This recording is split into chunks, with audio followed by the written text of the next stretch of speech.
I stand behind my words on that. This will be the most inventive, risk-taking, artistic endeavor that I think you'll see on television this year. I'm a Virgo premieres on Prime Video. It was just announced it's going to premiere on June 23rd. So ultimately, what drew you to this series created by Boots Riley?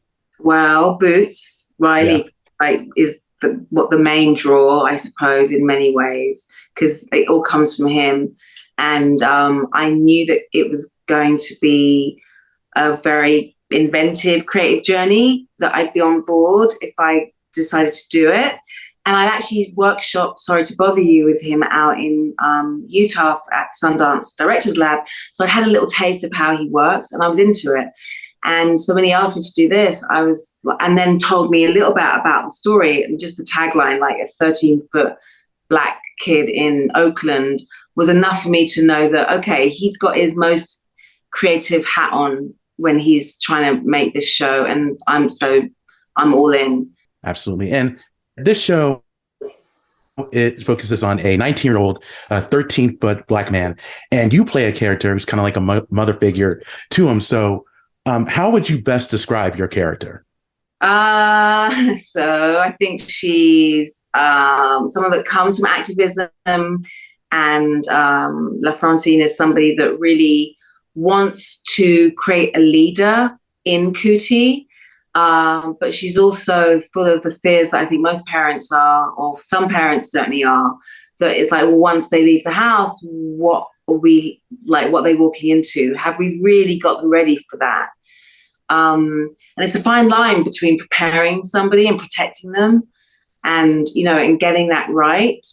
So that's what she sort of struggles with and has to work through.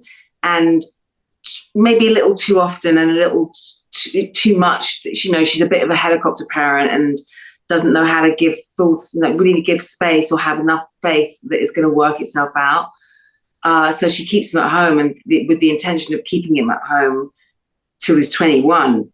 But Cootie quickly has different plans. But he is pretty naive. So, there's something to what she's saying that, people are going to treat you differently because of the way you look. And that's just how society works. You got to be ready for that. I've watched all 7 episodes and it's such a great show. It's so interesting.